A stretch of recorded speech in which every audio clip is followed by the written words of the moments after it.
Right, welcome folks. Mil-Spec Ops Monkey here. This is going to be your SITREP for Wednesday. It is May 4th. May the 4th be with you. It is 11 a.m. Central Time coming to you from the great state of Texas. And without further ado, let's hop on over to our board. Now, I just wanted to throw this out there real fast. If you're interested, one of the things that we do each week is all of the intel that I get for my shows, whether it's the Monkey Minute or the SITREPs. We do a nice little roll-up blog, and we put it out here on the monkeyworksus.com site under blogs. And so you can see each week ending little thumbnail there. But this is basically a roll-up of every article and then some. So anything, there's stuff that didn't make the show that's in there that we think is pertinent. And so we've been doing that now for a couple weeks. This is our third week of doing it. And so if you want that information, basically just go out there to monkeyworksus.com and then just click on the blogs and you can get all of that information. So if there's an article that we're talking about and you want more intel on it, you can find it there. Okay. All right. So without further ado, let me pull up Skyglass and we'll just kind of take a look at what's going on now. Right now on your screen, I've got basically a roll up of all the stuff that's kind of pertinent that we watch from the SITREP perspective. Now, these are everything from your NAs, which could entail some of your trainers, to C-17s, to your air refuelers, to spybirds. Okay, so they're kind of all encompassed in this, but it kind of gives you a flavor of where all the activity is taking place here in the U.S. And again, East Coast is this is probably about 2 months now where the East Coast seems to be popping more than any other place in the United States. We do have traffic, though, out here on the West Coast. It's not a lot, and it may just, I would say it's the time of day. Maybe it's a little early for them to start going.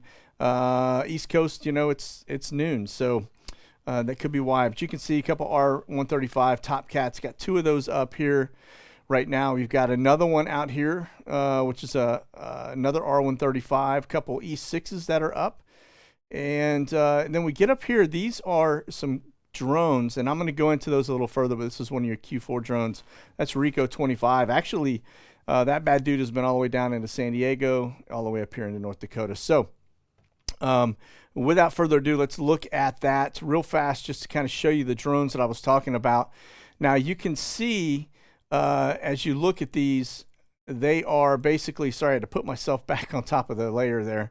But yeah, they're running right along that border. Now that Q4 drone has the ability to look way deep into Canada, as well as everything down below and reaching into the US.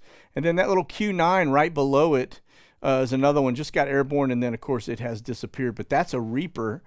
The MQ9 Reaper. Again, these things are super duper advanced in terms of their ability to spy or do reconnaissance. Okay, that one has since disappeared off of our screen, but that Q4 is still up there doing its thing. Rico 25. Again, like I said, it's right on the border. That's a U.S.-Canada border right there, and they can look at stuff on that side pretty regularly. And so if you're familiar with Five Eyes, the reason that's important is because we will share our stuff with other countries, and there's 5 of those countries in there that are a part of that: UK, Australia, New Zealand, the US, Canada.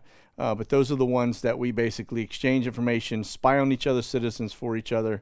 It's a loophole that our government has, and so they definitely, that's how they were spying on Trump. Okay, if you remember that. All right, so there's that one. Now let's get over here to the watch list in the UK. We'll start with the US and then we'll bounce over to the UK. But you can see what is up right now. A couple E6s that are just getting started. Now this is a little bit dated. This is probably about an hour and a half old. It has since grown with a couple R135s as we were just looking at. But you have a couple P8s launching out of Jacksonville. And then a few NAs. Those are those balloons. That one shows ground level. I don't know that it really is actually ground level, but again, and then we get over here to the to the EU, and it's hopping. Lots and lots of spycraft up, or should I say reconnaissance birds up right now. One of them coming out of Turkey. That's going to be a little NATO bird. E3. That's the one with the radar dish on the top. And then this one is actually an R135. That's a UK bird over the Black Sea, doing a lot of digging.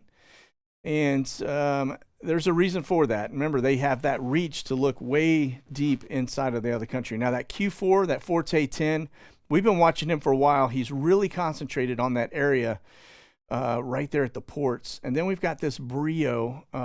That is an aircraft I've talked about in the past. It's come back and forth into the U.S. That little doghouse underneath it, but that's a really nice new type of technology for reconnaissance, super duper high tech. Again, you can see it's just kind of running right along that border. Big focus over Romania and the border of Romania.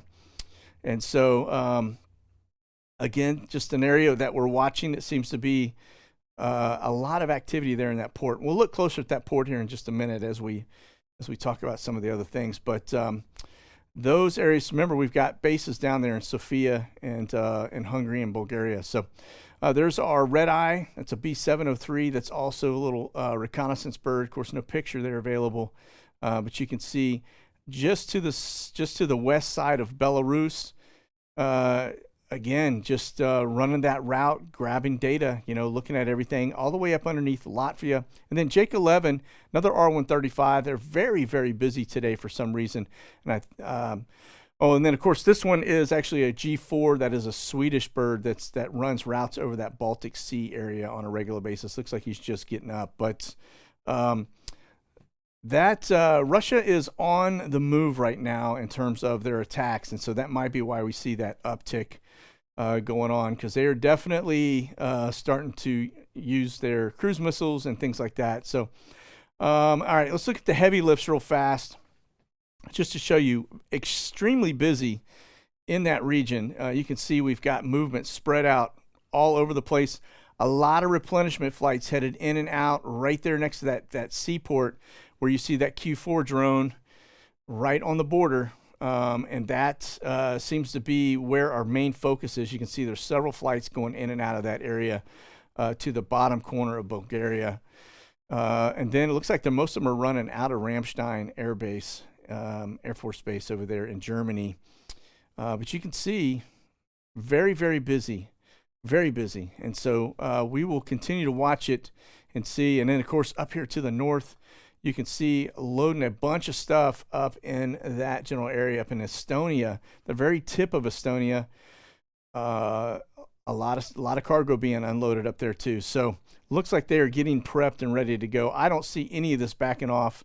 Matter of fact, I think it was that knucklehead Tilly, Major General Tilly, I guess it was, talking about this war is about to escalate, not de-escalate, but of course, he knows firsthand because he's part of the deep state. So, and again, kind of light on the C-17s, but you can see East Coast centric at the moment in terms of heavy lifts. All right.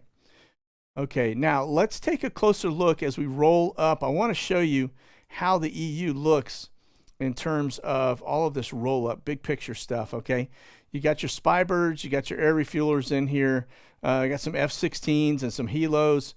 Germany, Belgium, that area seems to be doing a lot of flight activity. Notice we've got some air refuelers up kind of over Poland and probably supporting that red-eye flight, as well as probably fighters, I would imagine. A little F-16 down there just north of the of Italy. And then there's our Q4s and that R135. Again, really focusing on the port area as well as the Black Sea area.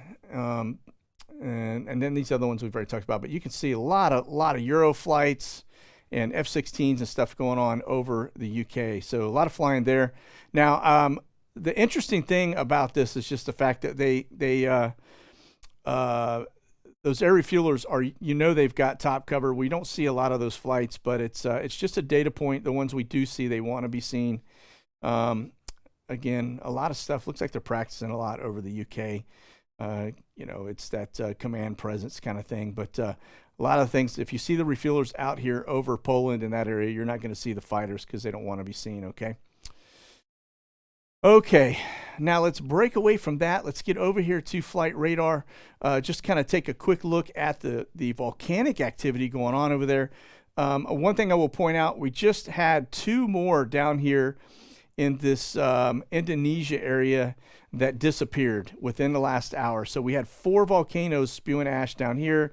This one popped off up here in Russia, and as soon as it did, these other 2 dropped off. So it looks like things are equalizing a little bit. And then we have 5 over here on this side, which is pretty common, although we have seen a drop off here in Central America.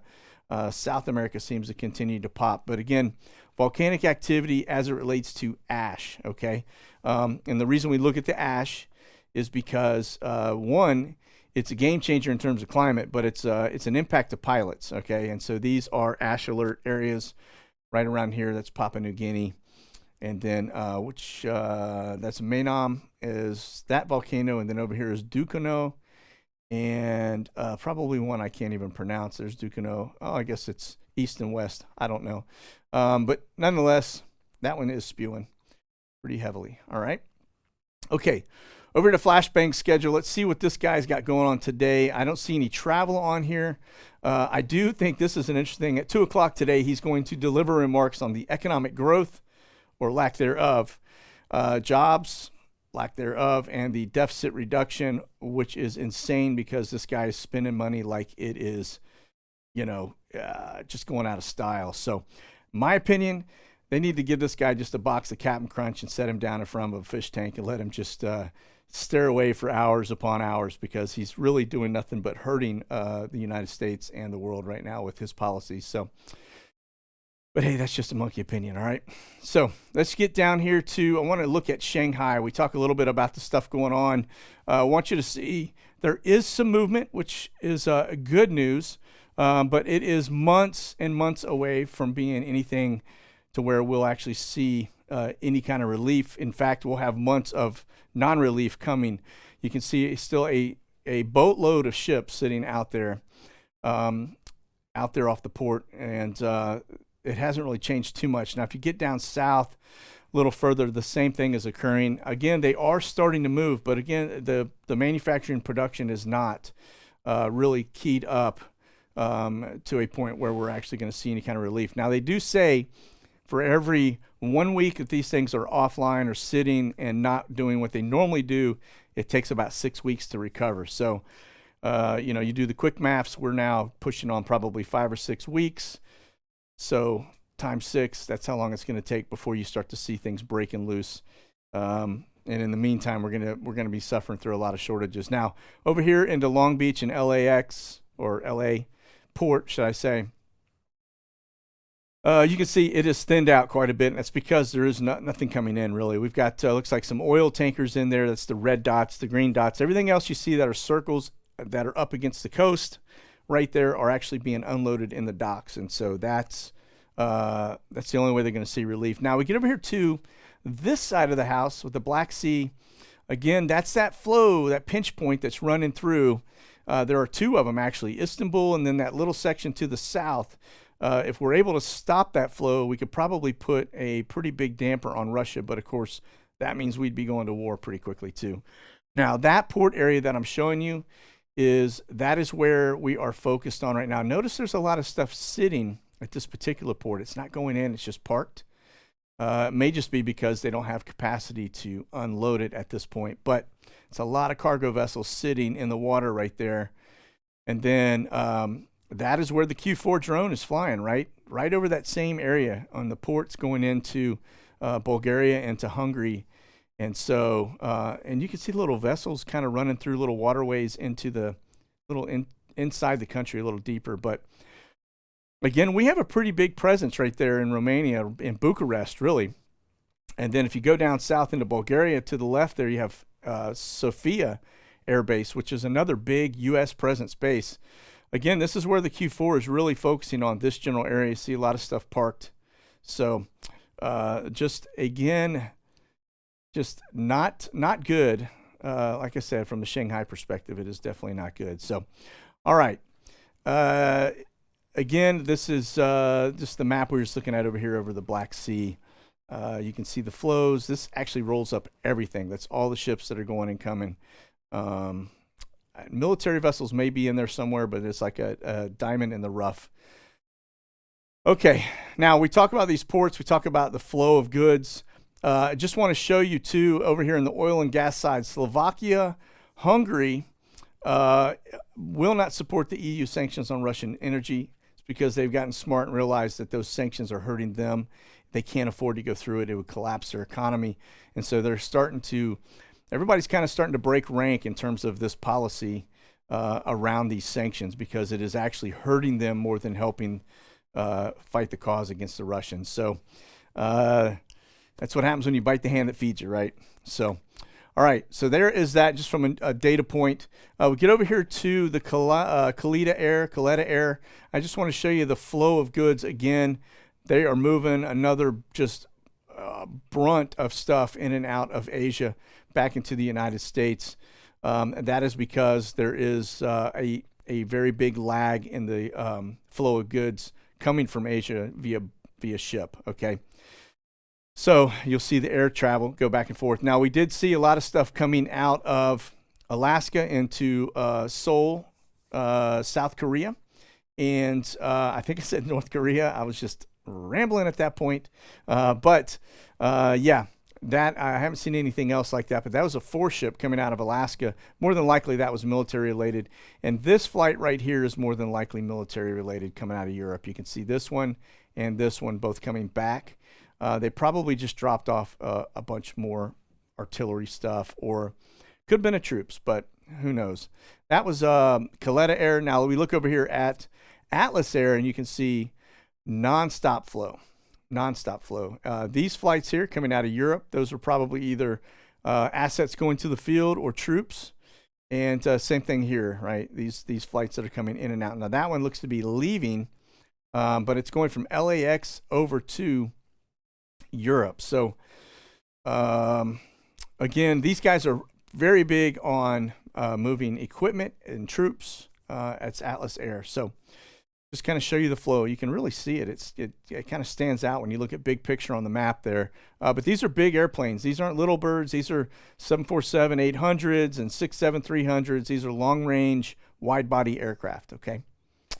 All right, over here to Forward Observer, just to kind of show you some of the things going on, some of the rhetoric. Now, this is yesterday's. I started to pull today's, but I thought yesterday's looked to be a little more important because we weren't talking SITREP. But the Russian TV warns UK of death by radioactive tsunami.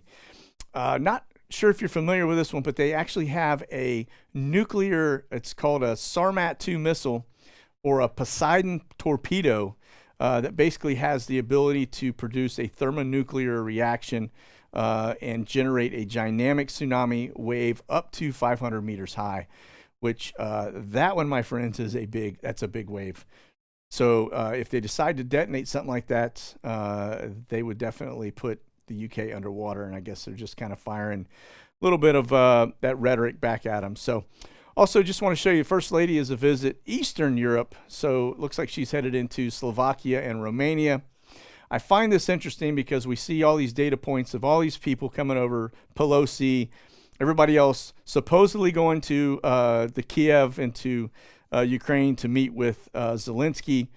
It seems to be a lot of lip service, and for some reason they're very concerned about him blabbing off something right now. I think that just seems to be the general reason why they would just be over there trying to cater to him right now, because I think he's getting pretty mad, and I think it's just a matter of time before he starts to throw them under the bus, and I think they're trying to prevent that. All right.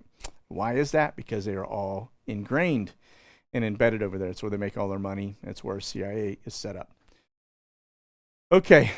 Now, just to show you here, too, this is the war zone Ukraine situation report. Looks like Russia cruise missiles are striking targets across the country.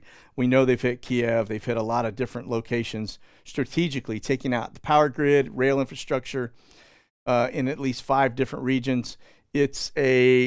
I think they're going to step this up. Now, I did see something saying about May 9th, which is in 5 days, that Russia's going to basically unleash hell on that date, but Russia is saying that's not the case. This is somebody talking smack. So believe it when we see it, I guess, but that looks to be what is coming.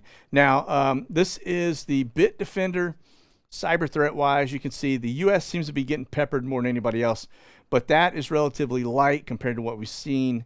It doesn't look like it's going off the charts again today, but we always watch this because I think this is going to be your first wave of an indicator that we are truly at war, because they'll start cyber attacking the daylights out of us here in the U.S., knocking utilities offline, internet, things like that. All right, let's get over to the aircraft. Let's see what we've got going on here at Biggs Army Airfield. I do see some new arrivals. We've got a Delta Airlines 57200 coming in from Minneapolis, St. Paul. It's the only one I see on the board, and looks like it's headed to Indianapolis from there. I don't know what is on that. That could very well be immigration related. Coming off of a Delta airline piece, probably is, if I had to guess, immigration related. So they continue to bring folks in. That has never stopped. And what they do from here is they basically process them. They get them in the camps. They give them their green cards or whatever it is to become a path to citizenship, whatever it may be, jobs, money. And then they send them off to these other places and give them a free place to live. And so that's why you see these flights coming and going. They're basically rehoming folks that have been brought into the country by our government. Okay. All right, over here to Fort Dix, I guess, at Lakehurst up there in Wrightstown, New Jersey. Just kind of give you a general idea. We've got a FedEx MD-11 coming in from Memphis. That's the hub. Probably not much on that. And then we've got an Air Transport International 57200 coming in from Baltimore, Washington. And then, of course, that FedEx bird looks to be headed to Ramstein Air Base. So it appears that the Lakehurst location is basically the one that is taking all of the assets over and delivering them into Ramstein. Ramstein is kind of a processing hub. It looks like everything comes into that location for the most part, and then it gets sent out on different flights to different forward operating bases. Okay. All right. And then we've got this one, Western Global, coming in from Huntsville, Alabama. That's coming today. That's a 747-400. That's a big one. Don't know where that one's going. And then that is a Kalitta Air flight coming in from League. I don't know where that is. Another 747-400. That's one of your big white birds coming inbound. We'll watch to see where they depart to. More than likely, these guys are picking up stuff. It looks like Lakehurst or Fort Dix Joint Base McGuire is actually the spot they're bringing everything in to go across the drink. All right, over here to the Camber flights. These are troop movers. Again, we've got 5 flights up at the moment. Looks like one just stopped up here in Goose Bay for a little gas. Coming out of a 777 coming out of Baltimore, Washington. All right, so that looks to be where we're sending folks to out process across the drink, and then Norfolk, Virginia.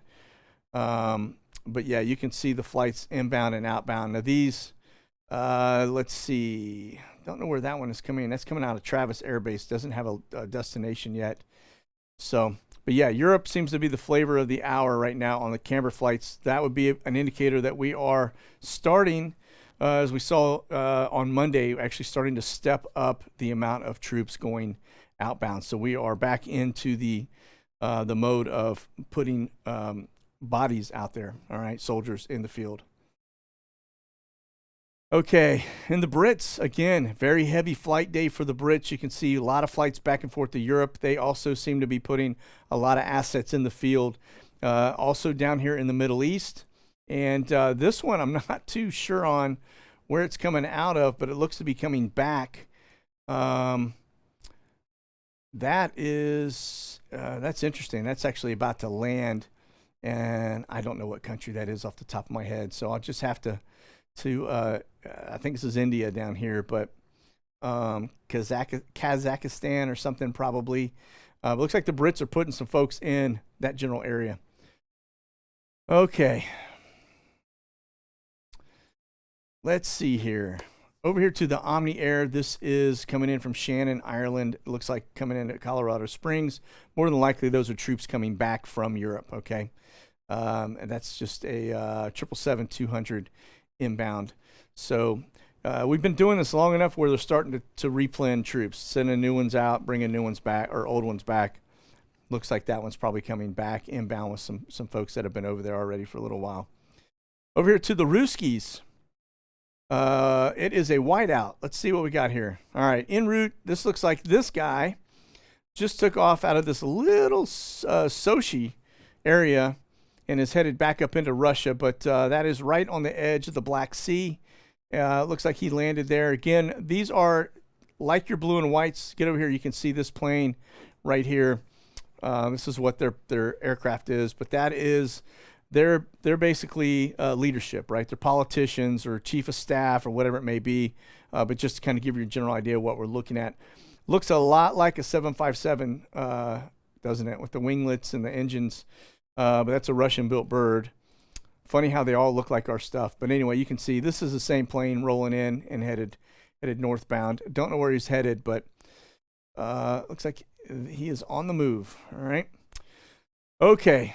Now let's get over here to Guantanamo Bay. Just take a look at the board. It is blank. We did have an Air Transport International flight on the departure side. Everything else is empty. I do want to show you something, and it's just a data point. But you may remember we had a flight come in the other day. It was VV106 that came in under radar. It was NA. We just happened to catch it. Actually, one of one of the monkeys in Monkey Nation over there found it, sent it to me, and just happened to be watching the area. It was a great catch.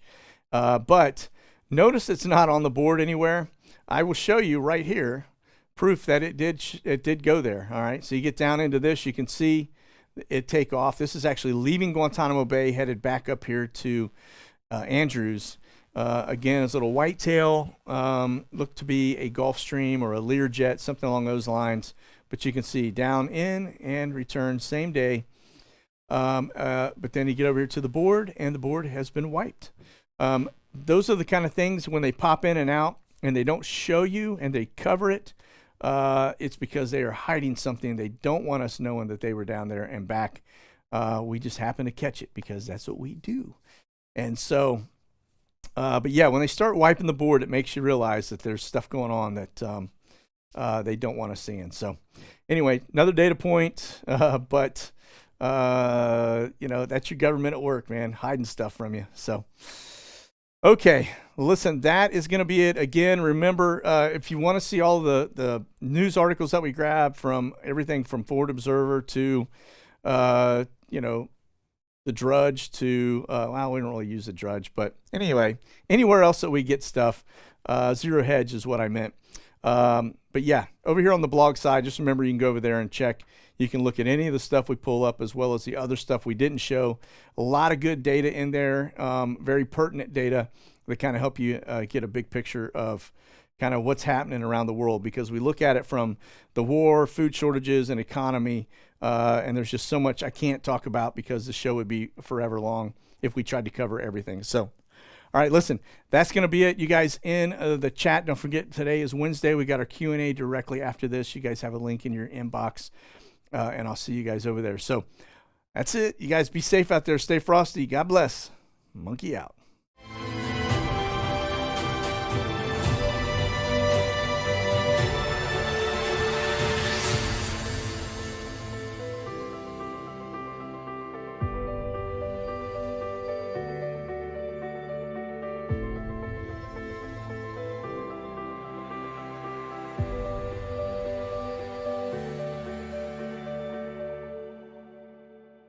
Check out the latest gear and products at monkeyworksus.com.